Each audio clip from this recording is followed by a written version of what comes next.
Mes chers collègues, donc, notre ordre du jour rappelle pour cette seconde réunion de la matinée et en application de l'article 148 alinéa 3 de notre règlement, la présentation par Madame Hélène Laporte, rapporteure, de 2 pétitions qui ont recueilli plus de 10 000 signatures et relatives à la loi du 11 août 2025 qui vise à lever les contraintes à l'exercice du métier d'agriculteur, dite loi du plomb, ça ira plus vite.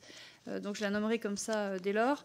Cette présentation a vocation à nous éclairer pour décider dans notre commission de classer ou examiner chacune de ces 2 pétitions. Je rappelle que cette première étape consiste à présenter la pétition à notre commission et que le bureau de notre commission a décidé, en application d'un tourniquet à la proportionnelle des groupes, que la fonction de rapporteur soit confiée à un membre du groupe Rassemblement national, ce qui a conduit à la désignation le 8 septembre dernier de notre collègue Hélène Laporte. Il s'agit des pétitions intitulées d'une part « Non à la loi du plomb pour la santé, la sécurité et l'intelligence collective », numéro 3014, et « Pétition contre la loi du plomb », numéro 3092. L'une de ces 2 pétitions a recueilli plus de 2 millions de signatures, ce qui est, vous le savez, sans précédent. Et donc, le bureau de notre commission a souhaité qu'elle en soit saisie sans plus tarder. Nous y avons ajouté une autre pétition qui traite du même sujet, qui a recueilli cette fois-ci un peu plus de 10 000 signatures en 6 mois. Je rappelle qu'il s'agit du seuil en dessous duquel nous procédons au classement d'office des pétitions. On l'avait fait le 9 juillet dernier pour un certain nombre. Il faut certainement voir dans le succès de cette pétition le signe d'une inquiétude croissante de nos concitoyens des qualités sanitaires de leur alimentation et du devenir des écosystèmes. C'est aussi certainement l'expression d'une volonté de débat qui a été frustrée au printemps dernier, même si notre commission avait consacré plusieurs journées au texte, et je le rappelle. Bien sûr, le contexte a évolué un peu depuis le dépôt de cette pétition, puisque le Conseil constitutionnel, sans doute vous y reviendrez, a rendu une décision importante concernant l'article 2. Toutefois, la plupart du texte a été promulgué tel qu'il était sorti de la commission mixte paritaire. Ainsi donc, pour chacune des 2 pétitions, après avoir entendu la rapporteure, Madame la rapporteure, qui nous proposera de la classer ou de l'examiner, nous écouterons les autres orateurs qui le souhaiteront. Cette décision de classement ou d'examen fera l'objet, comme vous le savez, à la fin de notre réunion, d'un vote de la commission. Bien. Si une décision d'examen est prise aujourd'hui sur la pétition, cet examen constituerait une seconde étape, prévue par l'article 148 alinéa 4, cette fois-ci du règlement. Cet examen donnerait lieu au cours des prochaines semaines, dans des conditions que notre bureau précisera, lundi en l'occurrence, à un rapport qui serait publié, qui comprendra le texte de la pétition et le compte-rendu de nos débats. Mais, en application du règlement, il n'y aurait cette fois pas de vote à l'issue de l'examen lui-même. Le rapport ainsi publié pourrait donner lieu à une 3e étape, c'est-à-dire un débat en séance publique, si la conférence des présidents est saisie d'une telle demande, par soit le président de la commission, soit par un président de groupe, si toutefois donc, on décide d'y donner suite. Le règlement ne prévoit pas que le débat en séance donne lieu à un vote. D'accord ? Je précise enfin que tout cela est inédit. En fait, on n'a jamais eu une telle procédure pour l'instant. Nous n'avons effectivement jamais eu de précédente pétition à ce niveau-là. Je cède donc, pour la séance, pardon. Je cède donc la parole à Madame la rapporteure pour qu'elle nous présente tout d'abord la première pétition dont nous sommes saisis, numéro 3014, puis la seconde, numéro 3092. Je vous donne la parole, Madame la rapporteure. Merci. Merci, Madame la Présidente, mes chers collègues. Donc, nous sommes réunis aujourd'hui pour examiner 2 pétitions citoyennes qui sont transmises à la Commission des affaires économiques qui ont recueilli plus de 10 000 signatures. Elles portent sur un même objet, l'abrogation de la loi du 11 août 2025 visant à lever les contraintes à l'exercice du métier d'agriculteur, dite loi du plomb. La première pétition, numéro 3014, mérite une attention toute particulière. L'intitulé « Non à la loi du plomb pour la santé, la sécurité et l'intelligence collective ». Cette pétition a été déposée le 10 juillet 2025 sur le site de l'Assemblée nationale et a recueilli à ce jour plus de 2 millions de signatures. C'est à ce jour la plus importante mobilisation citoyenne enregistrée via le dispositif de pétition en ligne de l'Assemblée nationale. Et je rappelle qu'en 20 une seule pétition avait franchi le seuil réglementaire des 100 000 signatures et il s'agissait de la pétition réclamant la dissolution de la Brave M, avec 260 000 signataires qui avaient été classés par la Commission des lois le 23 mars 2023. On examine donc aujourd'hui une pétition qui a recueilli plus de 8 fois plus de signatures. L'ampleur inédite de cette mobilisation, c'est un signal démocratique fort, nous ne pouvons l'ignorer ni le minimiser, quelles que soient nos positions respectives sur cette loi que nous avons défendue il y a quelques mois. Cette pétition, elle formule 3 demandes. L'abrogation immédiate de la loi Duplon, la révision démocratique des conditions dans lesquelles elle a été adoptée, et la consultation citoyenne des acteurs de la santé, de l'agriculture, de l'écologie et du droit. La première demande revient à demander au Parlement de revenir en arrière suite à l'adoption du texte auquel nous sommes parvenus au terme de plusieurs mois de travaux en commission, en séance publique et en commission mixte paritaire, où nous avons pu retenir une solution d'équilibre pour nos agriculteurs. Je ne surprendrai personne en annonçant que je suis pour ma part totalement défavorable à un tel retour en arrière sur une loi qui apporte une réponse, certes imparfaite, mais à des demandes que le monde agricole exprime depuis plusieurs années, la précarité économique persistante, la pression normative, la disparité de normes et la perte de compétitivité face à nos voisins européens. De plus, il n'est pas inutile de mentionner le fait que le 7 août, soit près d'1 mois après la rédaction de cette proposition, le Conseil constitutionnel a profondément dénaturé la loi en censurant sa disposition la plus significative et la plus contestée par les adversaires du texte qui expliquait le succès de cette pétition, la possibilité anciennement prévue à l'article 2 de déroger à l'interdiction d'utiliser des produits phytopharmaceutiques contenant des néonicotinoïdes autorisés par l'Union européenne, c'est-à-dire aujourd'hui l'acétamipride, ou autres substances assimilées comme le flupyradifirone et le sulfoxaflor. Ces dispositions ne figurent donc plus dans la loi promulguée le 11 août 2025, ce qui constitue à mes yeux une perte pour nos agriculteurs, mais aussi pour le Parlement, qui se retrouve une fois de plus dépossédé de sa compétence de légiférer en toute connaissance des enjeux économiques, sanitaires et environnementaux, selon un arbitrage qui relève du choix souverain. Le Conseil constitutionnel a toutefois reconnu que le législateur poursuivait un objectif d'intérêt général en cherchant à soutenir certaines filières exposées à une concurrence européenne déséquilibrée.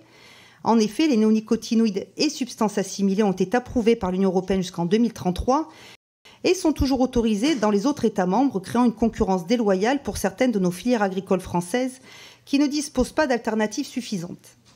La censure partielle du Conseil constitutionnel portait non pas sur l'intention du législateur, mais sur l'encadrement jugé insuffisant de la dérogation, les dispositions renvoyant au pouvoir réglementaire le soin de définir les filières agricoles, la durée de la dérogation ainsi que le type d'usage et le traitement concerné. Autrement dit, une partie importante des griefs exprimés dans la pétition a déjà trouvé une réponse institutionnelle. S'il est vrai que la pétition demande l'abrogation de la loi dans son ensemble, celle-ci a de fait été promulguée sans sa disposition centrale, qui était la motivation principale du dépôt de la pétition. Mais cela ne signifie pas pour autant que nous devons balayer l'examen de cette pétition d'un revers de main. En effet, il me semble que nous pouvons nous accorder sur le fait que la demande d'abrogation qui y figure, quelle que soit notre position sur son bien-fondé, est juridiquement recevable. Elle demande à notre Assemblée d'exercer à nouveau son pouvoir législatif pour revenir en arrière. La deuxième demande, elle porte sur une révision démocratique des conditions d'adoption de la loi, et celle-ci, elle peut être interprétée de façon différente. Les pétitionnaires appellent-ils à une révision constitutionnelle ou à une loi organique ? En tout état de cause, la procédure législative a été rigoureusement suivie. Elle a notamment été, en ce qui concerne la consultation préalable, par notre commission comme par celle du développement durable, à l'Assemblée comme au Sénat des acteurs impliqués avec les représentants des professions agricoles, les institutions scientifiques, les administrations publiques. Aussi, j'aurais tendance à considérer la troisième demande des pétitionnaires comme satisfaite. Pour autant, elle s'adresse elle aussi à la compétence de notre Assemblée. D'un point de vue plus large, plus de 2 millions de citoyens se sont saisis d'un outil institutionnel dans un cadre légal pour exprimer leur inquiétude, et c'est une demande formelle d'un débat démocratique à laquelle il me semble qu'il nous appartient de répondre. Pour cette raison, je suis entièrement favorable à ce que la Commission examine cette pétition. Tout examen n'équivaut évidemment pas à une validation de son bien-fondé, mais toutefois, l'acte démocratique qu'elle représente justifie que le Parlement prenne le temps d'écouter, d'analyser et de débattre. Par ailleurs, alors que le texte de cette pétition sous-entend l'idée d'une opposition unanime du monde scientifique à cette loi, il me semble important ici que les arguments soutenant cette idée puissent être développés et qu'il puisse y être répondu, et un débat nous en apportera par la suite l'occasion. Je rappelle cependant que ce débat a déjà eu lieu lors de l'examen du texte, mais la perspective de débattre à nouveau dans des conditions nouvelles que crée cette pétition ne saurait effrayer les parlementaires que nous sommes. C'est une question de respect du débat public, de légitimité institutionnelle et de confiance dans la démocratie représentative. Classer cette pétition sans discussion, ce sera envoyer un message désastreux, celui d'un Parlement sourd à la voix de millions de citoyens. Or, je crois profondément que nous avons tout à gagner à ouvrir cet espace de débat sur la loi que nous avons votée, y compris pour mieux l'expliquer et la défendre. Cet examen permettrait aussi de clarifier certaines demandes formulées par la pétition, comme la révision démocratique des conditions dans lesquelles elle a été adoptée, ou encore la consultation citoyenne des acteurs de la santé, de l'agriculture, de l'écologie et du droit, ainsi que de répondre aux reproches faits à la loi Duplon de constituer une aberration scientifique, éthique, environnementale et sanitaire, et une attaque frontale contre la santé publique, la biodiversité, la cohérence des politiques climatiques, la sécurité alimentaire et le bon sens. Aussi, je vous propose, au nom du dialogue démocratique et du respect que nous devons à une mobilisation citoyenne d'une telle ampleur, que notre commission prenne le temps d'examiner cette pétition. Les 2 millions de pétitionnaires qui ont jugé opportun de s'adresser à nous méritent qu'une réponse circonstanciée soit donnée à leur demande. Et si, ce qui est probable, le débat auquel cet examen va donner lieu confirme nos désaccords de fond, il aura eu le mérite d'éclairer un peu plus les Français sur les thématiques en jeu. Nous sommes par ailleurs saisis d'une seconde pétition, numéro 3092, qui est intitulée « Pétition contre la loi Duplon », qui a recueilli à ce jour un peu plus de 19 000 signatures et dont le texte indique uniquement « Pétition contre la loi Duplon et pour l'abrogation des néonicotinoïdes ». Formulation évidemment perfectible, même si on en comprend l'idée, son objet est redondant avec celui de la pétition 2014, et je vous propose, pour plus de clarté, de nous concentrer sur la pétition principale et que nous procédions au classement de cette seconde pétition, car, je précise, celle-ci est sans texte et ne comporte qu'un titre. Je vous remercie.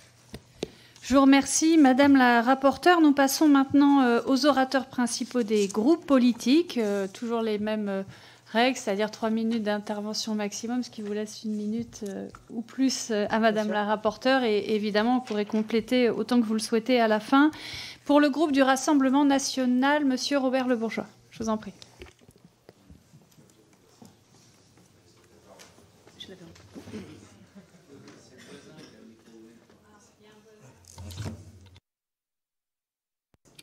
Merci, Madame la Présidente, Madame la rapporteure, chers collègues.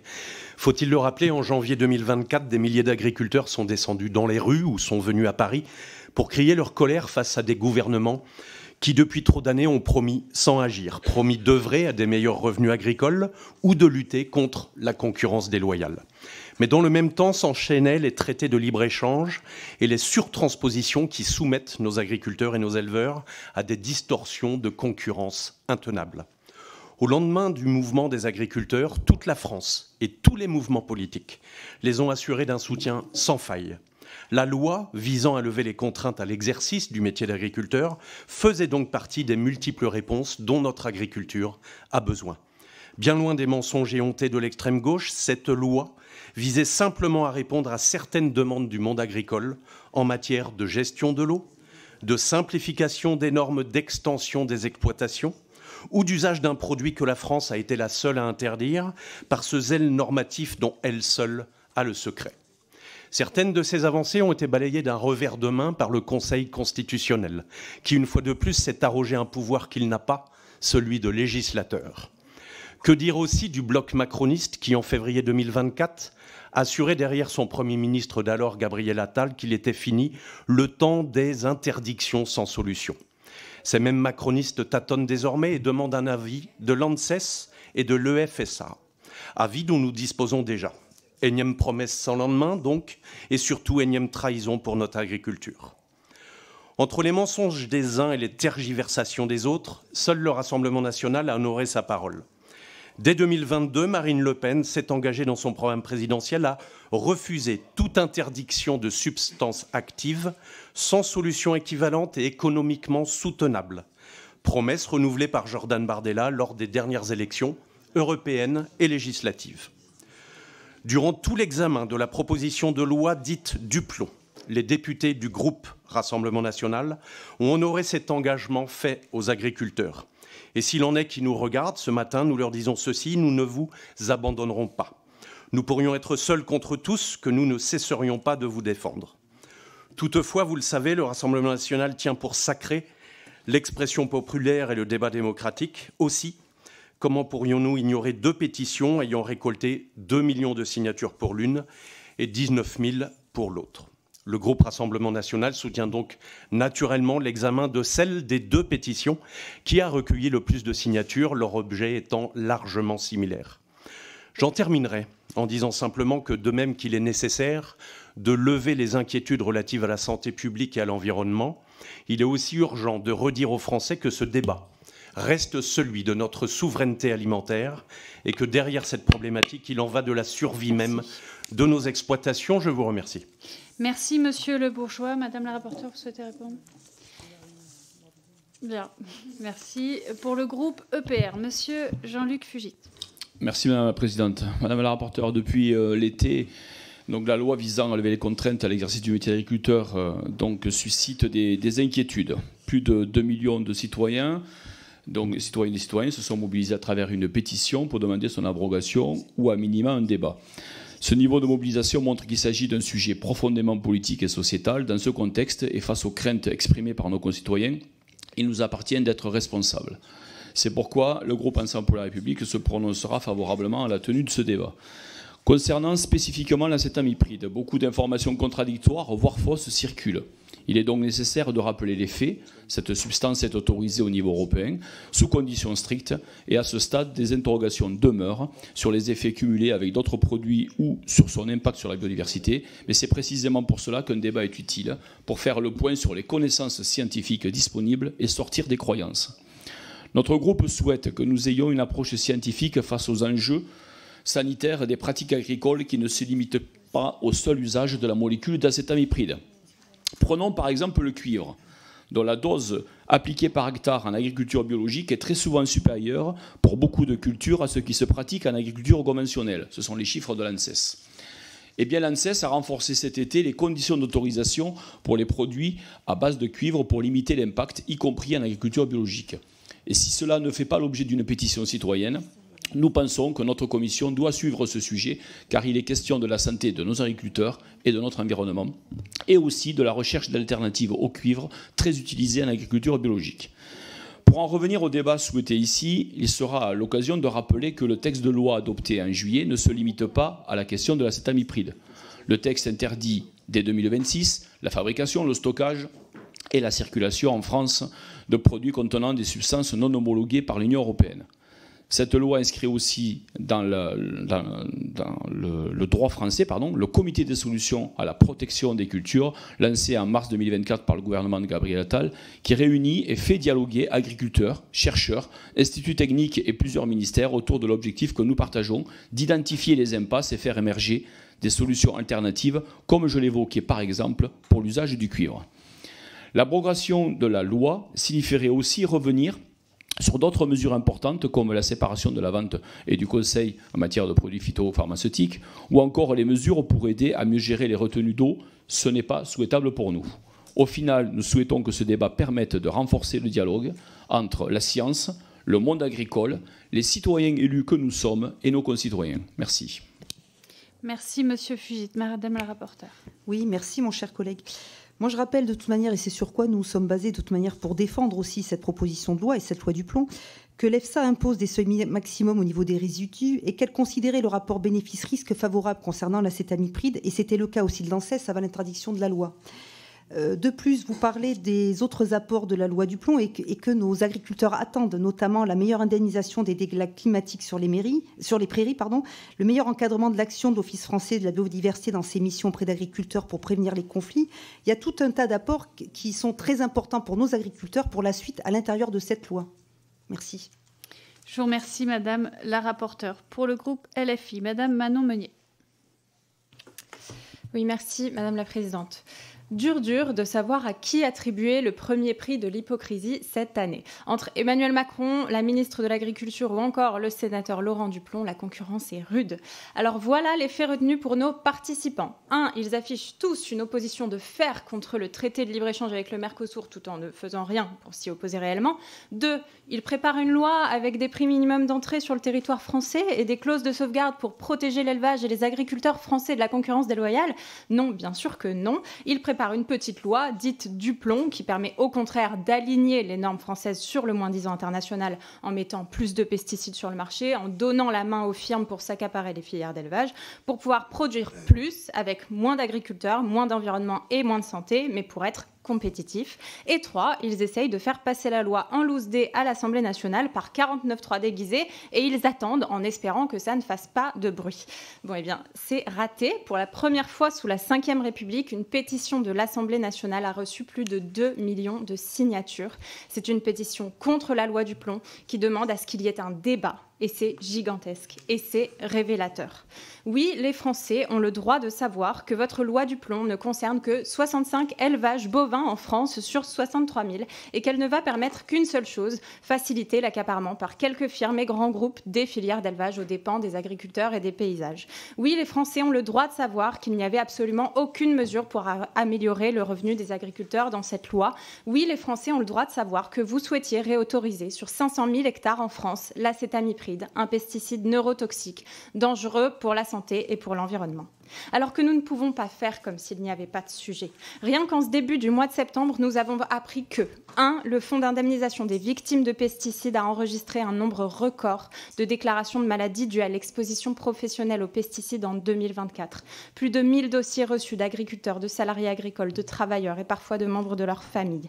2. L'État a été condamné par la Cour administrative d'appel de Paris pour préjudice écologique lié à l'utilisation de pesticides sur la biodiversité. 3. Est sortie l'étude scientifique Pestirive qui confirme les doutes d'exposition accrue des riverains de vignes aux pesticides. Nous ne pouvons pas faire comme s'il n'y avait pas de sujet.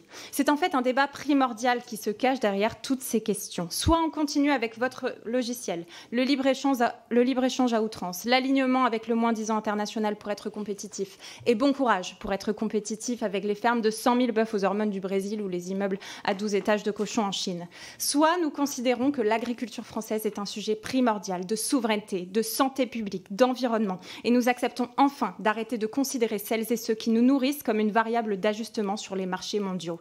Alors ayons ce débat sur la loi du plomb, c'est bien la moindre des choses dans un pays qui se veut souverain, parce que la souveraineté alimentaire, c'est d'abord et avant tout le droit d'un peuple de décider de son système alimentaire pour lui-même. Je vous remercie. Merci Madame Meunier. Madame la rapporteure.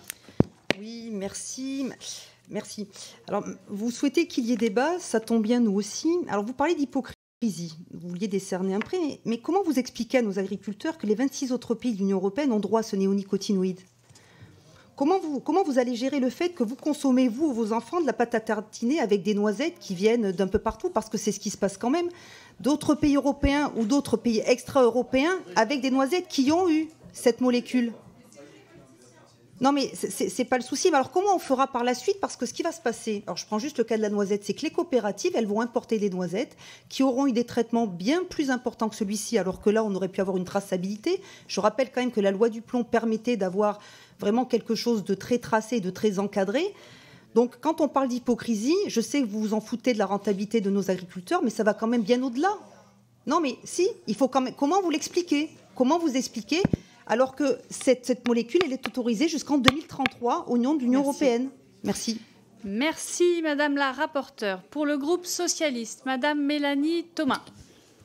Merci, Madame la Présidente, Madame la rapporteure, chers collègues. Une première sous la Ve République qui n'est pas passée inaperçue. Nous sommes aujourd'hui appelés à nous prononcer sur une pétition historique. Ces derniers mois, le débat parlementaire autour de la loi visant à lever les contraintes à l'exercice du métier d'agriculteur a été sapé à bien des égards par les propres partisans de ce texte et par une partie de ceux qui leur ont tenu la plume. Motion de rejet préalable, passage accéléré, examen dans le huis clos d'une commission mixte paritaire, tous les moyens ont été mobilisés pour bâillonner le débat parlementaire. Pire, le gouvernement a laissé les députés d'un parti politique arrivé dernier aux élections législatives dicter sa loi avec le soutien du bloc central et de l'extrême droite, condamnant ainsi l'Assemblée nationale au silence. Avec mon groupe parlementaire socialiste et apparenté opposé à cette proposition de loi, nous n'avons pourtant jamais adopté de posture dogmatique.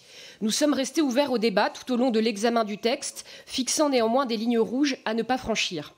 Sans esprit d'obstruction, mais avec la volonté d'enrichir le texte, nous avons déposé une centaine d'amendements. Dans le creux de l'été, et après ce passage en force, la pétition contre la loi dite Duplomb sauve l'honneur de ceux qui ont vécu cette séquence politique comme une trahison démocratique. Je peux vous dire que la loi Duplomb a laissé des traces dans nos échanges sur le terrain et qu'elle a davantage divisé que réconcilié. Ce sursaut traduit une alerte, d'abord citoyenne, une prise de conscience collective, une indignation légitime face à l'absence de débat, au danger que cette loi fait peser sur la garantie du droit de vivre dans un environnement équilibré et respectueux de la santé. Ce texte n'a servi qu'à fragiliser les fondements scientifiques de notre démocratie. Remise en cause de l'autorité de la science, des prérogatives de l'ANSES, réintroduction de l'acétamipride. Parallèlement, les réponses apportées aux fractures et aux enjeux que rencontre l'agriculture française étaient largement inadaptées. Cette loi fracture et crispe. C'est une tromperie face à l'urgence. Rien en faveur du revenu des agriculteurs, rien pour lutter contre les distorsions de concurrence, rien pour réguler le foncier agricole, rien pour réformer la répartition des aides aux agriculteurs, rien pour adapter l'agriculture aux transitions climatiques. Ces enjeux, essentiels à la survie des agriculteurs et à notre souveraineté alimentaire, méritent un vrai débat. C'est ce qu'exige le monde agricole pour son avenir, mais aussi des millions de Français qui ont besoin de volonté politique au service d'une meilleure alimentation pour toutes et tous. Avec mes collègues du groupe socialiste, enracinés dans nos territoires ruraux, nous souhaitons que le Parlement se saisisse pleinement de ces enjeux. Nous sommes prêts au débat. Merci, Madame Thomas, Madame la rapporteure. Merci. Alors, quand vous dites que la commission mixte paritaire, vous aviez été privé du débat, mais rappelez-moi, c'est pas démocratique, la commission mixte paritaire, et vous n'aviez pas de représentant? Si, vous en aviez un. Toutes les forces politiques étaient représentées. Alors, je passerai sur le fait, lorsque vous parlez des pourcentages des partis politiques et des formations politiques, je vous avoue que venant du Parti socialiste, ça manque pas de sel si on parle des pourcentages de chacun. Autre chose, au niveau de la loi du plomb, il faut quand même dire qu'il y a d'autres apports dans cette loi, et j'y reviens. L'ouverture à une expérimentation à certaines pistes d'alternatives aux produits phytosanitaires avec l'introduction d'insectes stériles, c'est important aussi. C'est-à-dire que toute cette loi, c'était l'article 2 qui posait crispation, même si cette réintroduction était largement encadrée. Néanmoins, par le Conseil constitutionnel, cet article ne fait plus partie de cette loi. Donc on étudie bien évidemment cette pétition. Tout le monde a l'air pour que le débat puisse se tenir. Néanmoins, il faut quand même voir que la disposition principale n'est plus là. Donc le reste, je pense que les agriculteurs l'attendent. Ça leur permettrait d'avoir quand même quelques avancées dans certains domaines. Merci. Merci, Madame la rapporteure. Pour le groupe Droite républicaine, Monsieur Julien Dive. Merci, Madame la Présidente, Madame la rapporteure. Première remarque, s'il n'y a pas eu une procédure, en tout cas si la procédure qui a amené à l'adoption de cette loi n'avait pas eu lieu et toutes les décisions qui ont été prises, il n'y aurait pas de loi là, au moment où nous parlons. Les agriculteurs n'auraient pas de réponse et nous serions, surtout avec ce qu'on a pu constater la semaine passée et la chute du gouvernement, nous aurions une loi qui serait complètement abandonnée. D'ailleurs, je note que les procédures ont été validées par le Conseil constitutionnel. Deuxième remarque, tous les débats que nous avions eus ici dans cette salle sur les critères à fixer pour autoriser par dérogation l'acétamipride sous condition à certaines filières étaient exactement et sont exactement ce que demande le Conseil constitutionnel. En tout cas, ce sont les préconisations du Conseil constitutionnel. Donc ça aurait pu rester dans la loi au final. Là, je ne m'adresse pas aux députés, je m'adresse à d'autres instances. Troisième remarque, il y a quand même un risque déceptif dans ce que nous avons là, dans ce que nous faisons, dans ce que nous allons adopter. Le risque déceptif, c'est de laisser penser que nous allons avoir un débat ce matin, peut-être dans l'hémicycle, qui abroge la loi, pour celles et ceux qui souhaiteraient abroger la loi, ou qui la confirme pour celles et ceux qui souhaitent que cette loi soit confirmée. Mais c'est pas vrai. Nous débattons ce matin pour décider ou non d'un débat, et nous débattrons dans l'hémicycle, si cela a lieu, pour juste réaffirmer nos positions sans vote. Donc attention aussi, dans l'opinion publique, à ce qui est véhiculé. Ne laissons pas penser que le débat qui est là est la loi du plomb 2, ou en tout cas le match retour des débats de la loi du plomb. Remarque suivante, dire qu'il n'y a pas eu de débat est faux. Il y a eu un débat dans cette salle, dans la salle d'à côté, pendant une semaine, même 2 semaines. Des parlementaires ont même participé aux 2 débats de chaque côté. Il y a eu plus de 1000 amendements qui ont été examinés. D'ailleurs, des débats de bonne facture. Il me semble que chacune et chacun se soit félicité de la tenue des débats dans cette salle. Donc il y a eu un débat. Réaffirmer ensuite les positions des uns des autres me semble assez essentiel. Pour cette raison que notre groupe politique soutiendra le vote de ce débat. Nous soutiendrons le vote du rapport parce qu'il permettra de mettre en lumière les positions des unes, des uns et des autres, permettra de rappeler les arguments qui nous ont amenés là, permettra aussi de mettre en lumière toutes les menaces, les milliers de menaces de mort, j'insiste, que les parlementaires ayant voté pour cette loi ont reçues.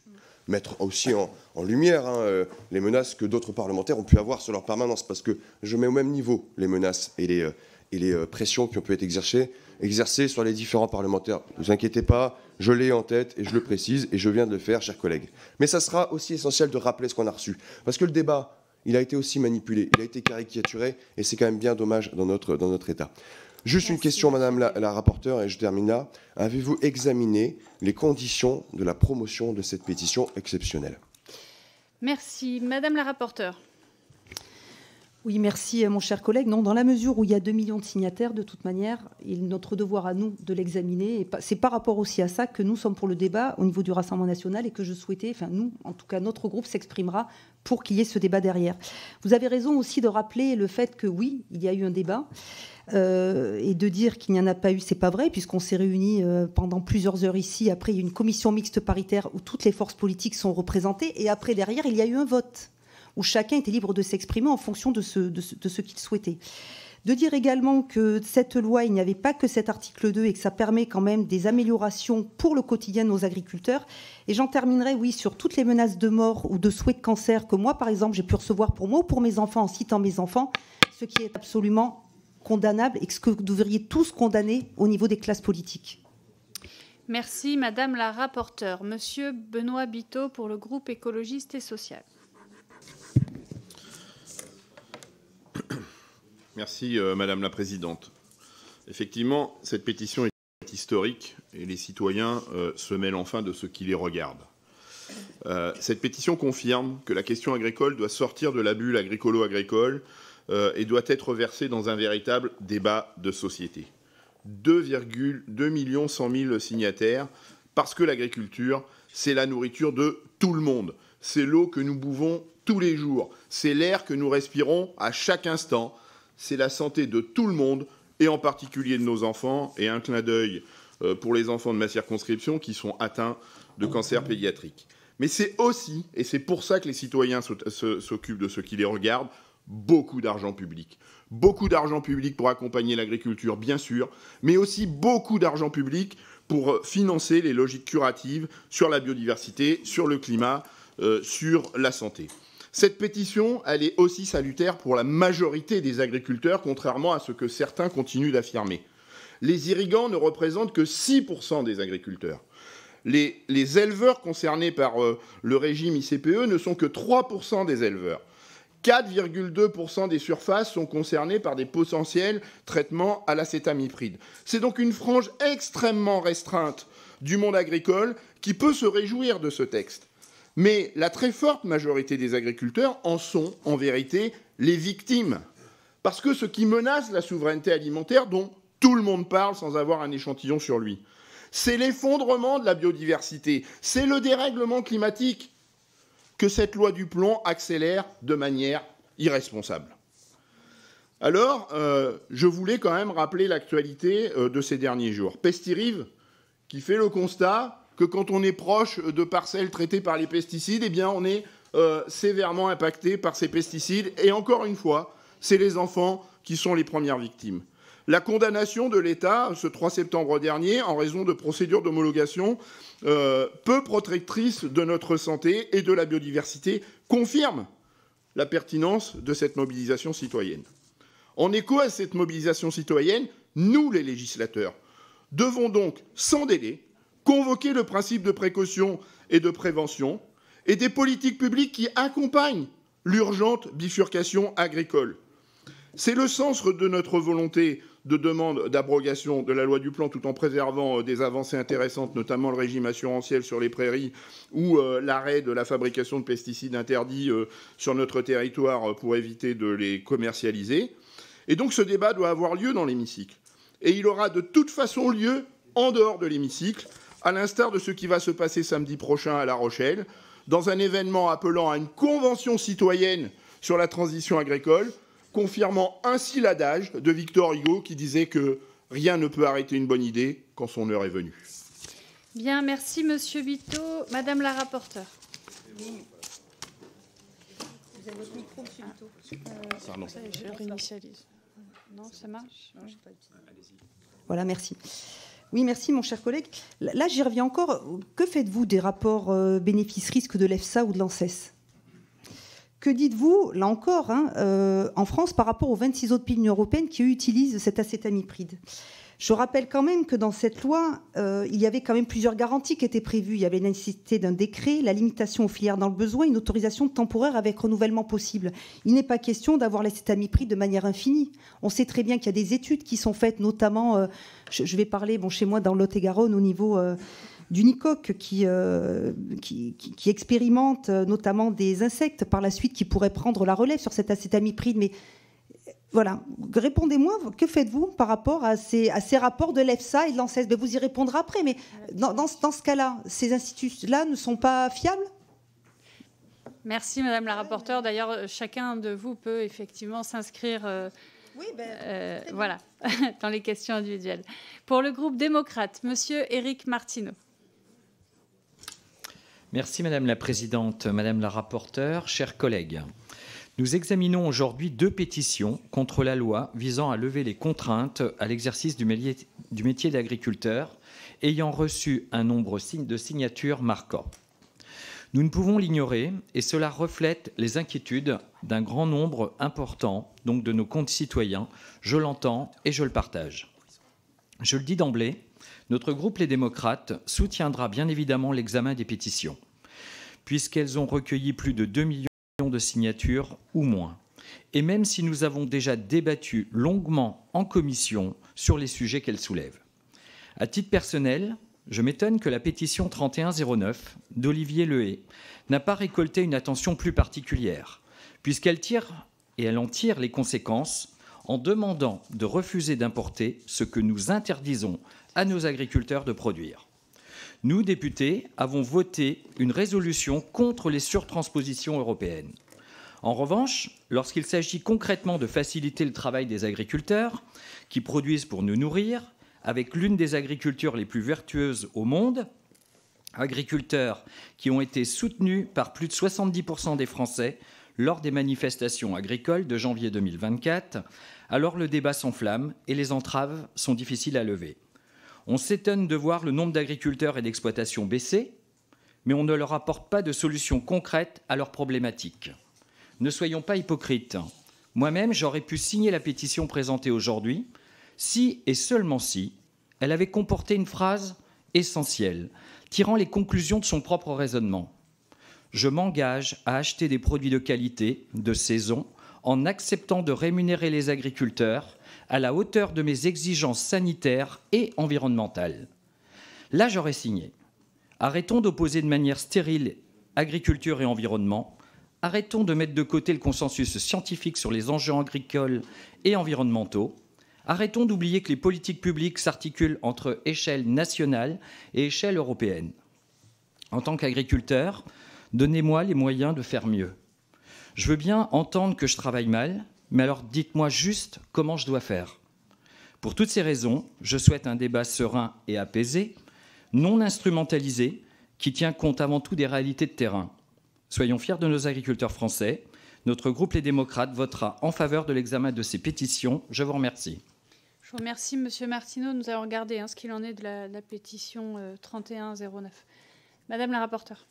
Oui, je vous remercie. Et c'est toute l'hypocrisie, en effet, de la situation. C'est-à-dire que d'un côté, on veut dire à nos agriculteurs n'utilisez pas ce néonicotinoïde. De l'autre côté, bien évidemment, ça engendre une concurrence déloyale puisque tous les autres pays européens peuvent l'utiliser jusqu'en 2033. Donc c'est pas demain, c'est encore plusieurs années. Et il faut parler aussi de tous ces néonicotinoïdes qui sont présents dans les objets du quotidien et que nous avons chacun dans nos maisons. Donc là-dessus, je vous rejoins complètement.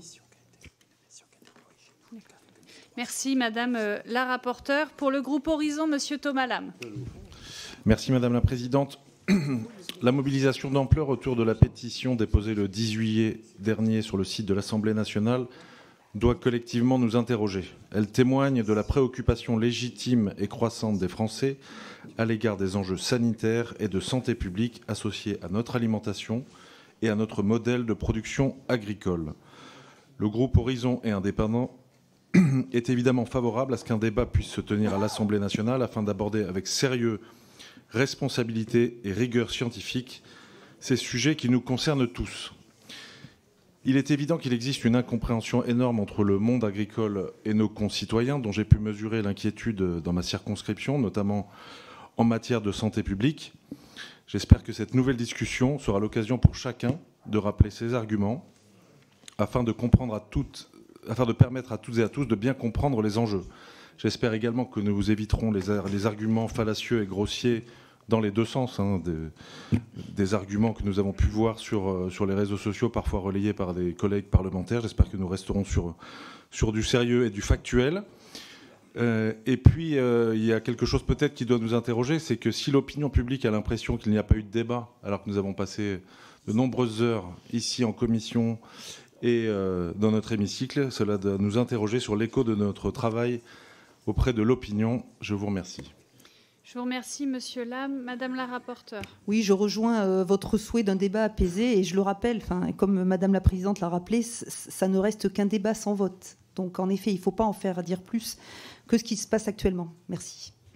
Merci. Je précise, voilà, sur la pétition numéro 3109 dont vous avez parlé, Monsieur Martineau, je crois, en fait, elle est à 1339 signatures, ce qui fait qu'elle est loin du seuil des 10 000 signatures. Donc d'ailleurs, si elle n'atteint pas les 10 000, ce sera un classement d'office. Sinon, nous serons amenés justement à nous prononcer sur classement ou examen. Voilà. Pour le groupe Lyot, Monsieur David Topiak. Merci Madame la Présidente, Madame la rapporteure, chers collègues. L'Assemblée nationale a voté le mardi 8 juillet 2025 la loi visant à lever les contraintes à l'exercice du métier d'agriculteur. Les députés de notre groupe, conscients des distorsions de concurrence que subissent certaines filières agricoles, avaient majoritairement voté en faveur de cette initiative législative comprenant diverses mesures. Depuis l'adoption de la loi, un important mouvement citoyen s'est mobilisé pour faire état de préoccupations quant à l'impact sanitaire et environnemental d'une réautorisation de l'acétamipride. Ce sont des inquiétudes légitimes que notre groupe n'a pas souhaité laisser sans réponse en juillet dernier. Comme nous l'avons défendu tout au long des débats en souhaitant redonner la parole à la science, nous avions alors demandé la saisine de l'Agence nationale de la sécurité sanitaire, de l'alimentation, de l'environnement et du travail sur les dérogations prévues par la loi et, le cas échéant, nous appelions à consulter l'Institut national de recherche pour l'agriculture afin de déterminer les filières rentrant dans le champ de la dérogation en tenant compte des critères restrictifs établis par la représentation nationale. Les décisions d'autorisation prises au vu des données scientifiques disponibles et actualisées sont les conditions essentielles de leur acceptabilité. Entre-temps, le Conseil constitutionnel a tranché cette première question le 7 août dernier en retirant de la loi des dispositions autorisant la réintroduction de l'acétamipride, tout en validant les allègements administratifs pour construire des bâtiments d'élevage et des ouvrages de stockage d'eau. Ainsi, nous restons favorables à la tenue d'un débat à l'Assemblée nationale dès la reprise des travaux parlementaires. Sans portée législative, il sera néanmoins l'occasion d'évoquer de nouveaux points qui restent crispants dans le débat sociétal, comme la concurrence déloyale à l'échelle européenne et la question des usages partagés de l'eau. Je vous remercie. Merci, Monsieur Topiak. Madame la rapporteure. J'avais 10 secondes pour dire que vous aussi, vous rejoignez le fait... Vous avez une minute. Ah, pardon. Vous avez une minute parce que c'est nous qui nous sommes fait dans le chrono. Oui, vous rejoignez également le fait qu'il y ait un débat derrière, puisqu'aujourd'hui, on statue pour ça, c'est-à-dire débat ou pas. Après, voilà. Merci. Merci, Madame la rapporteure. Pour le groupe GDR, Monsieur Julien Brugerolles. Merci, Madame la Présidente. La mobilisation citoyenne inédite autour de la pétition demandant l'abrogation de la loi du plomb, ayant réuni plus de 2 millions de signataires, met en évidence combien ce texte suscite d'inquiétude chez nos concitoyens. Cette irruption de la société civile a d'abord mis en relief l'impasse où conduit l'adoption à la hussarde de ce texte par le Parlement. Car au-delà de la question de la réintroduction dérogatoire de substances nuisibles à la biodiversité et à la santé humaine comme les néonicotinoïdes, qui a cristallisé les débats, les conditions d'examen de cette loi et son adoption sans examen en séance publique suite à l'adoption d'une motion de rejet préalable privant les députés de leur droit d'amendement ont constitué un modèle de brutalisation de la procédure parlementaire. Mais sur le fond, ne nous y trompons pas. Le texte promulgué il y a quelques semaines ne vise pas à défendre les agriculteurs ou à défaire des contraintes, comme on voudrait nous le faire croire. Il vise d'abord à mettre notre agriculture au diapason de la concurrence internationale et à poursuivre la fuite en avant dans la dérégulation. L'abaissement de nos normes environnementales et sanitaires n'est jamais une bonne solution puisqu'il s'agit du premier levier de protection contre les importations déloyales. S'il faut une preuve supplémentaire de ce total contresens politique, c'est bien la signature et la volonté d'une mise en œuvre accélérée de l'accord avec le Mercosur ces dernières semaines. Oui, la loi du plomb est d'abord une vaste entreprise de diversion. Diversion pour retarder l'indispensable mise en œuvre de nouveaux outils d'intervention publique pour réguler les prix et les marges et enfin sécuriser les revenus agricoles. Diversion pour retarder tout débat sur les outils de protection indispensables pour faire face à la concurrence internationale. Ce texte retarde aussi le grand chantier de la transformation agroécologique de nos systèmes agricoles, seul gage de durabilité pour nos exploitations. Tant que nous ne définirons pas collectivement la trajectoire et les moyens d'une diversification et d'une déspécialisation de nos systèmes de production, en les adaptant aux nouvelles contraintes climatiques et environnementales, nous n'agirons pas efficacement pour diminuer le recours aux intrants et défaire les agriculteurs de l'emprise des géants de l'agrofourniture et des pesticides. Sans construction de régime public de prévention et d'assurance contre l'ensemble des aléas climatiques et des risques sanitaires et environnementaux, il n'y aura pas de baisse massive du recours aux intrants et produits phytosanitaires dans notre pays. Oui, l'urgence est donc à ouvrir un véritable débat sur notre modèle agricole et alimentaire. Et en ce sens, les députés communistes et du groupe GDR soutiendront bien évidemment l'examen de la pétition ayant recueilli plus de 2 millions de signataires, qui doit impérativement faire l'objet d'un rapport et d'un débat en séance plénière. Je vous remercie. Je vous remercie, Monsieur Brugerolles. Madame la rapporteure. Oui, merci. Alors moi, je m'étonne toujours quand j'entends brutalisation parlementaire. Je le répète, vous étiez là également, j'espère. On a eu plusieurs jours de débat en commission. On a eu une commission mixte paritaire où toutes les forces politiques sont représentées. Il y a eu un vote. Donc je ne vois pas en quoi il y a une brutalisation. La brutalisation, est-ce qu'elle n'est pas plutôt lorsqu'il y a des centaines, des milliers d'amendements d'obstruction qui sont déposés, qui, en fait, évitent le débat? Non, quand il y a autant d'amendements, quand ce sont 10, 15 qui sont redondants, le débat ne peut pas avoir lieu, c'est pas vrai. Et bien évidemment, il y a d'autres enjeux qui devraient nous mobiliser, notamment l'accord du Mercosur qui a été signé par la Commission européenne il y a quelques jours. Et sur le fait de pouvoir avoir par la suite un débat sur cette pétition, je pense que nous sommes tous d'accord sur le fait qu'il y ait ce débat. Je vous remercie, Madame la rapporteure. Nous passons maintenant aux interventions individuelles. D'abord, en commençant par Monsieur René Lioré. Merci. Oui, merci Madame la Présidente. Oui, bien sûr, nous demandons que cette pétition soit réexaminée, et au moins pour 2 raisons. La première, il faut bien regarder ce qui existe dans la littérature. Or, rien n'existe démontrant que l'acétamipride a un effet cancérogène. J'ai bien cherché, je n'ai pas trouvé. Si quelqu'un ici a trouvé quelque chose prouvant que l'acétamipride provoque le cancer, il faut qu'il nous montre ces études.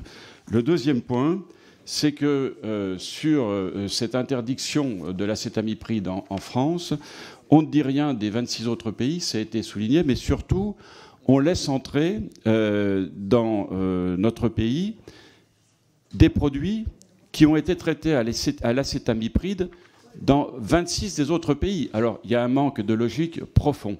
Est-ce que donc on peut laisser faire ça? Troisième point, sur les 26 pays qui n'interdisent pas l'acétamipride, peut-on considérer que ce sont des criminels? Et puis, dernier point, je dirais simplement que nous avons importé au cours des 2 dernières années 1 100 000 tonnes de sucre d'Ukraine, où il n'y a aucun interdit sur ce type de produit. Merci, Monsieur Lioré. Je vous invite à tenir en 1 minute chacun des intervenants. Madame la rapporteure. Oui, nous revenons toujours... Là. Réinitialiser. Oui, merci. Nous revenons toujours au fait que l'EFSA considère le rapport bénéfice-risque favorable, et l'EFSA a réduit les seuils de sécurité, puisque même en 2024, elle avait proposé de diviser ces seuils par 5 et on tombe à 0,005 mg par kilo. Il n'y a aucune preuve, en effet, d'un caractère cancérigène non plus. Je suppose, et vous avez raison de le signaler, que les producteurs italiens ne veulent pas non plus tomber malades en ayant recours à ces néonicotinoïdes. Et je suppose aussi que l'EFSA ne veut pas que les 26 autres pays de l'Union européenne attrapent aussi également une maladie quelconque que suite à ces néonicotinoïdes. Merci Madame la rapporteure. Monsieur Laurent Alexandre. Madame la Présidente, Madame la rapporteure, la mobilisation citoyenne autour de la pétition pour l'abrogation de la loi Duplon montre que les Français veulent une agriculture familiale qui respecte le paysan et le vivant. Nous avons aussi besoin d'une agriculture qui assure notre souveraineté alimentaire. Au fond, comme avec le Mercosur, il s'agit de refuser le nivellement vers le bas de notre agriculture. Il y a deux urgences qui devraient nous rassembler. 1. Interdire l'importation de produits traités avec des pesticides interdits en France. Préférons les noisettes françaises pour le Nutella plutôt que celles de Turquie, du Chili, traitées à l'acétamipride. 2. Stopper la ratification du Mercosur qui signe la mort de milliers d'élevages en France. Collègues macronistes, vous dites vous opposer au Mercosur. Dans ce cas, cautionnez-vous la capitulation du président Macron devant la Commission européenne. Refusez plutôt avec nous la mercosurisation de notre agriculture. Merci. Merci Monsieur Alexandre. Madame la rapporteure. Alors votre intervention, elle ne portait pas spécialement sur le fait qu'il y ait ou non débat par rapport à cette pétition. Sur l'histoire, bien évidemment, du Mercosur, je ne peux que vous rejoindre et constater aussi la capitulation qui a été faite il y a quelques semaines. Merci Madame la rapporteure. Monsieur Dominique Potier. Merci Madame la Présidente. 4 points complémentaires à l'excellent exposé de Mélanie Thomas. 1. Le groupe socialiste condamne sans ambiguïté toutes les formes de violence contre les responsables de la vie politique, qu'elles concernent les permanences ou les personnes. Il n'y a pas d'ambiguïté. De ce débat que nous aurons, puisque tout le monde semble vouloir adopter cette proposition, ne remplacera pas celui que nous attendions le 26 mai, qui restera pour nous un jour noir de la démocratie, puisqu'on a vu une ministre de l'Agriculture et un ministre de l'Intérieur aller se congratuler avec des manifestants qui venaient faire pression pour empêcher un débat au Parlement. Jour noir de la démocratie. 3. Le groupe socialiste a toujours été en pointe, engagé avec la proposition sur les phytovictimes, sur la phytopharmacovigilance, des rapports parlementaires, une commission d'enquête parlementaire sur ces sujets. Nous allons continuer à travers ce débat à faire prospérer nos idées autour de l'idée d'une ANSES augmentée, explorant les nouvelles frontières de la science et d'une harmonisation européenne qui mette fin à ces concurrences qui nous occupent aujourd'hui. Enfin, nous veillerons dans ce débat à faire valoir une idée simple.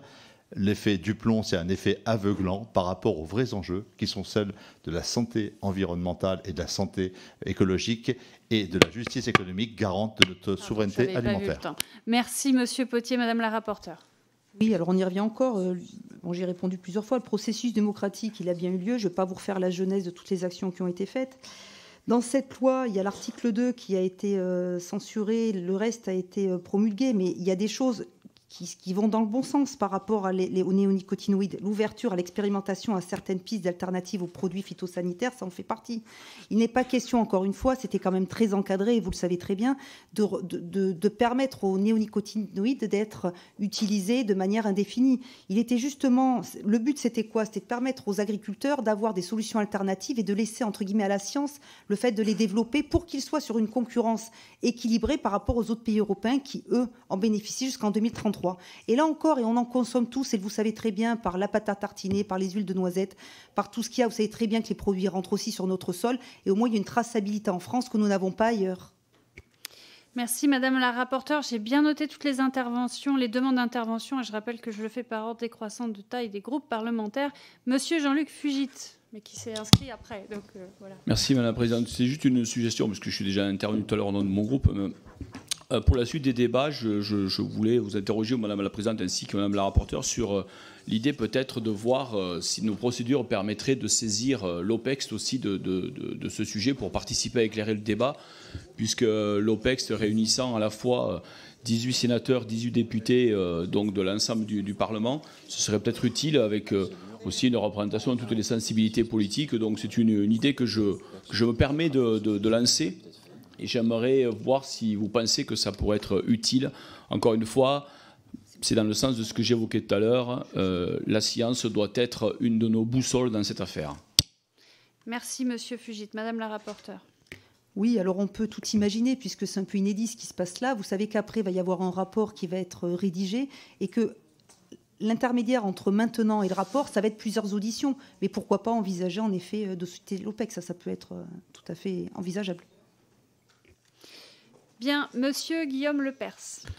Madame la présidente, madame la rapporteure, mes chers collègues, derrière les grands débats, il y a la réalité concrète et terrible. J'ai reçu, moi, la semaine dernière, des appels d'agriculteurs en pleurs qui m'annoncent l'arrachage de nos magnifiques coteaux dans notre Lot-et-Garonne. Aujourd'hui, des noisetiers, demain, des pruniers, après-demain, des pommiers, début de la destruction de nos paysages et de notre patrimoine. Derrière, c'est des familles d'agriculteurs dévastées d'arracher le fruit d'années de travail et de générations. L'ironie du sort, mes chers collègues, c'est que maintenant, des élus de tous bords, de votre bord politique, viennent me voir pour me dire « Mais qu'est-ce qu'on fait maintenant ? Vous vous rendez compte de l'impact sur la biodiversité ? Même des apiculteurs s'inquiètent de voir des arrachages entiers. » Mais c'est ça la réalité de mes amis. Alors c'est toujours facile de parler quand on n'est pas concerné. Mais quand on est vraiment concerné par la chose, c'est beaucoup plus difficile. Alors derrière les grandes envolées verbales, derrière les mensonges médiatiques qu'on a pu entendre, derrière toutes les menaces de mort qu'on a pu avoir, il y a une réalité. Elle est là et elle est dure. Merci, Monsieur Lepers. Madame la rapporteure. Oui, vous avez raison de soulever, mon cher collègue, la réalité en fait de ce que subissent nos agriculteurs. Ce qu'il faut voir, c'est qu'il y a plus de la moitié des récoltes qui partent à la poubelle, à la destruction, parce qu'ils n'ont pas pu lutter efficacement contre les ravageurs. Donc, quoi faire? Alors j'entends des propositions simplistes, il faut tout arracher et planter autre chose. Oui, enfin bien sûr, ça c'est le on dit, mais après quand on est dans une exploitation, eh bien il y a tout ce qu'on a investi dedans, très souvent toutes ces économies, plus des prêts à la banque, plus toute une famille aussi qui est derrière, qui a du mal à s'en sortir. Et puis on sait très bien qu'on ne peut pas faire une récolte d'autre chose l'année d'après parce que voilà, c'est pas possible au niveau de la terre. Donc c'est bien de rappeler qu'en effet derrière il y a nos producteurs, il y a nos agriculteurs et pourquoi on serait toujours à la marge par rapport aux autres pays européens en fait. Ce qui demande c'est un alignement. On le rappelle, c'est jusqu'en 2033 ailleurs et personne ne saute au plafond à l'idée de recourir à la 7e hybride. Encore, je le redis, c'est quelque chose qui devait être bien défini dans le temps. Merci Madame la rapporteure, Madame Delphine Batho. Merci Madame la Présidente. D'abord très rapidement, je suis étonnée qu'à aucun moment le rapport qui nous est présenté n'évoque le seuil de 500 000 signatures mentionné à l'alinéa 6 de l'article 148, que la pétition pour l'abrogation de la loi du plomb dépasse d'un multiple de 4. Ensuite, notre groupe a donc saisi la présidente de l'Assemblée nationale sur la base de ce 6e alinéa pour que le débat ait lieu de toutes les façons.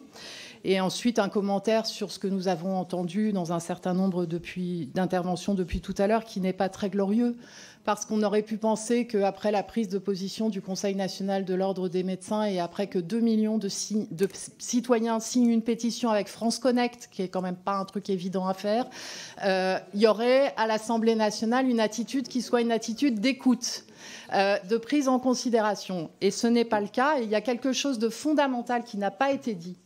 C'est que les signataires de la pétition sont représentatifs de l'opinion majoritaire dans la société française, de 61% des Français, et y compris 40% des électeurs du Rassemblement national qui ne veulent pas de l'empoisonnement par les pesticides. La pétition ne demande pas un débat, elle demande l'abrogation. C'est pourquoi nous avons déposé hier la proposition de loi 1842 pour abroger la loi du plomb. Merci, chers collègues. Je vous invite vraiment à tenir dans la minute. Madame la rapporteure. Oui, je vous remercie. Alors, ma chère collègue, le seuil des 500 000, en fait, ce n'est pas l'objet du jour, puisque ça doit être débattu en conférence des présidents, ou alors, je suppose, au sein de la commission des affaires économiques, mais ce n'est pas du tout ici. Oui, d'accord, mais enfin, je vois pas... Non, je fais mon intervention, et puis, si elle ne vous plaît pas, c'est comme ça.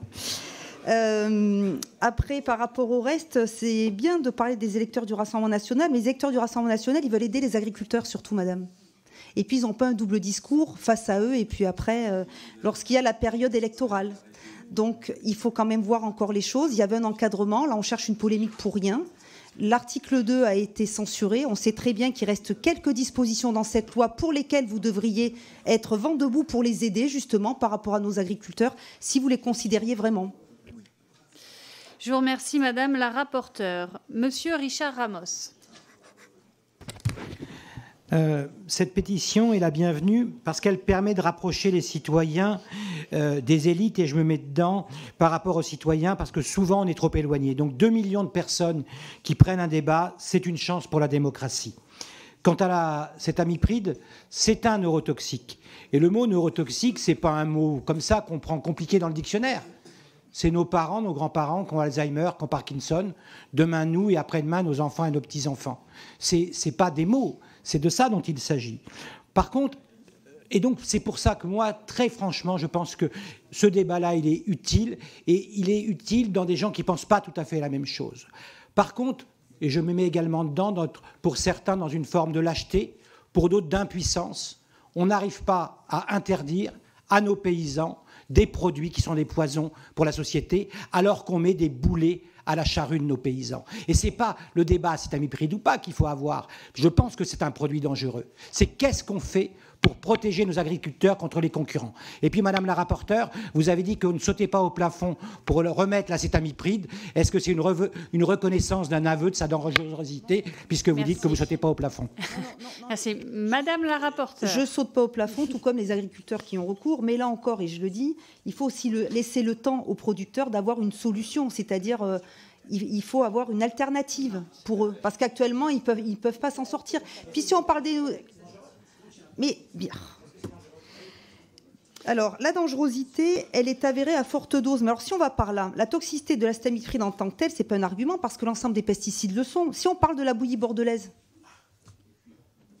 là, non, mais c'est dangereux aussi, non? Et ça, c'est pas utilisé dans l'agriculture biologique?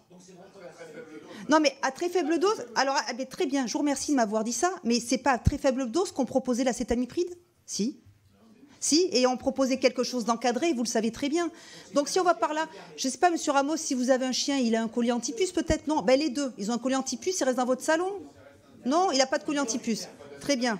Donc au bout d'un moment, vous tournez quand même en boucle sur quelque chose, alors que vous savez très bien, la bouillie bordelaise, vous n'avez pas su me répondre. Ça aussi, c'est dangereux.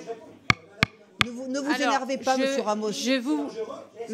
Merci. Je vous à haute dose, oui, mais comme tous les pesticides. Mais attendez, il n'y a aucun agriculteur qui ne revient pas dessus. Il n'y a aucun agriculteur qui ne dit pas qu'il est. Merci, il n'y a Madame aucun agriculteur. Non, mais vous cherchez la polémique, vous, Monsieur Ramos. Alors c'est sûr qu'on n'avance pas. Hein. Alors, ils cherchent autre chose que la communication, les agriculteurs. Merci, Madame la rapporteure. Je vous propose que l'on continue de la même façon qu'on l'a toujours fait, à savoir que la personne qui intervient n'est pas interrompue. Voilà. Et que l'on tienne par ailleurs les temps de parole. Merci. Monsieur Mathias Tavel. Merci Madame la Présidente. Madame la rapporteure, cette pétition est un révélateur.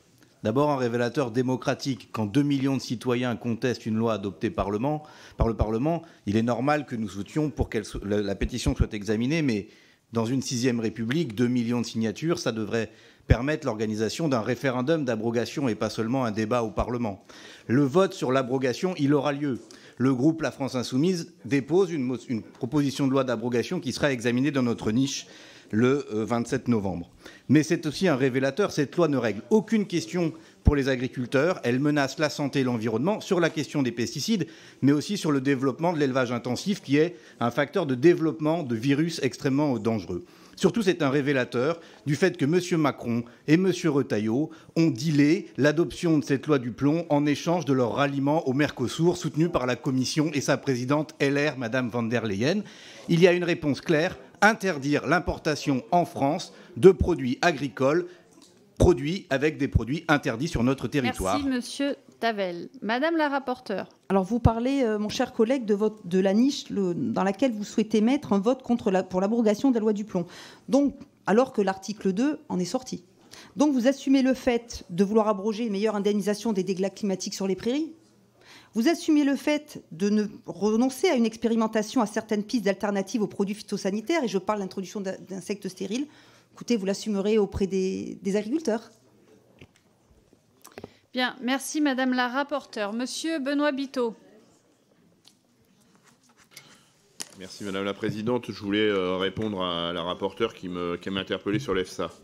Ça ne lui a pas échappé que j'étais député européen quelque temps et j'ai auditionné à 2 reprises le directeur général de l'EFSA sur les autorisations de pesticides. Il relève 2 aspects de la réglementation qui ne sont pas respectés dans les autorisations de mise en marché.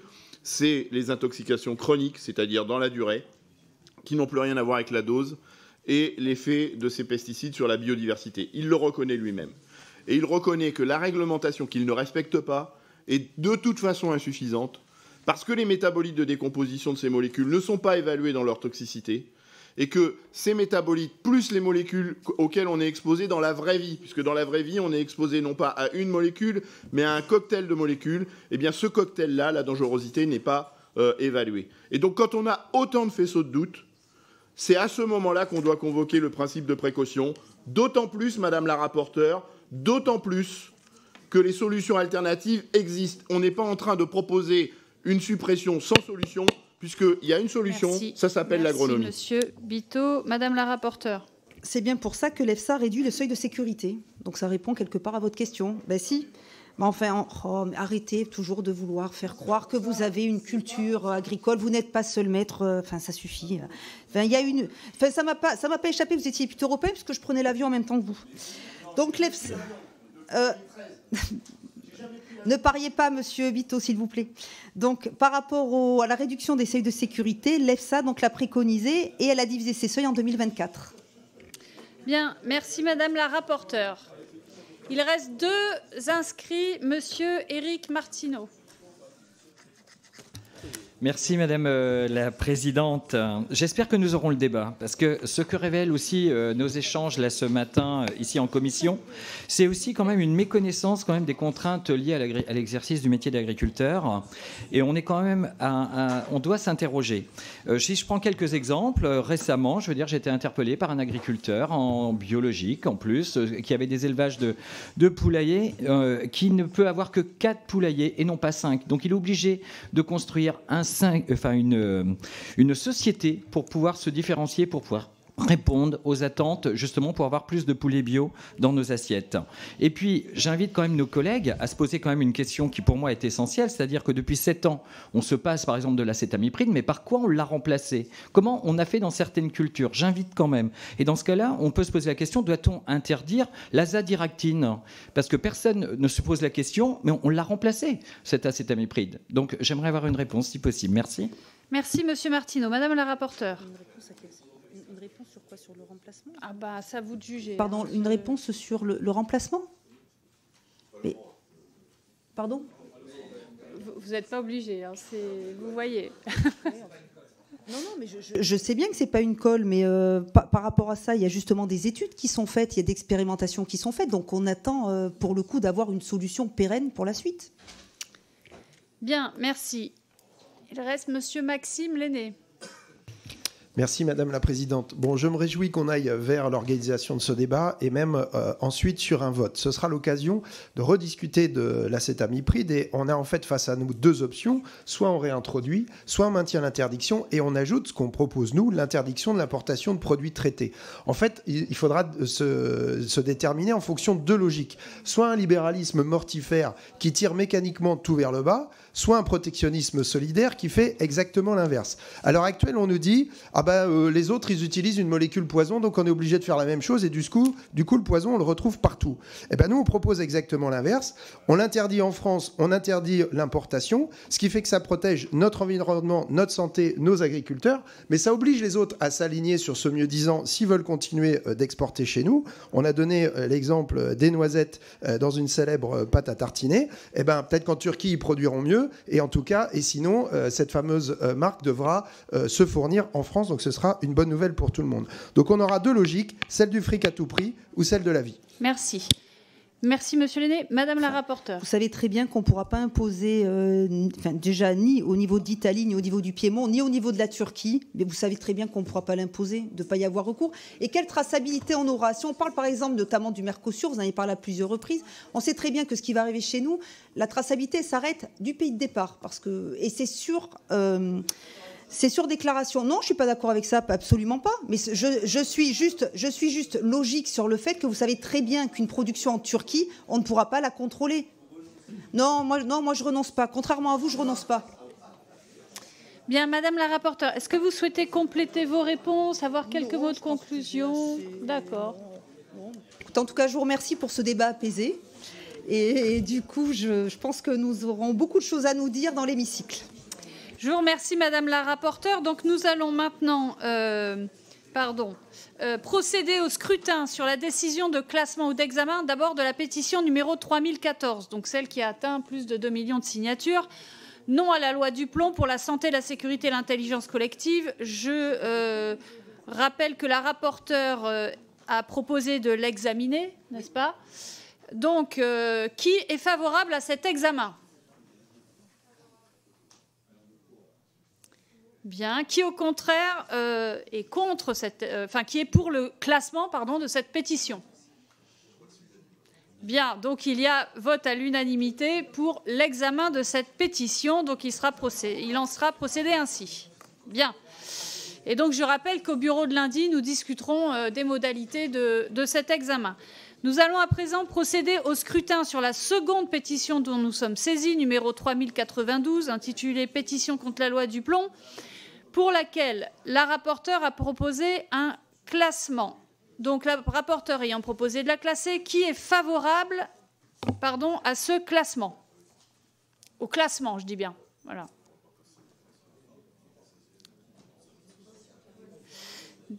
C'est bon? Qui est favorable à l'examen? Il n'y a pas de texte. Donc, le résultat du vote fait que la commission procède au classement de cette seconde pétition. Je vous remercie. Nous avons rendez-vous pour une délégation de la commission avec des députés finlandais cet après-midi.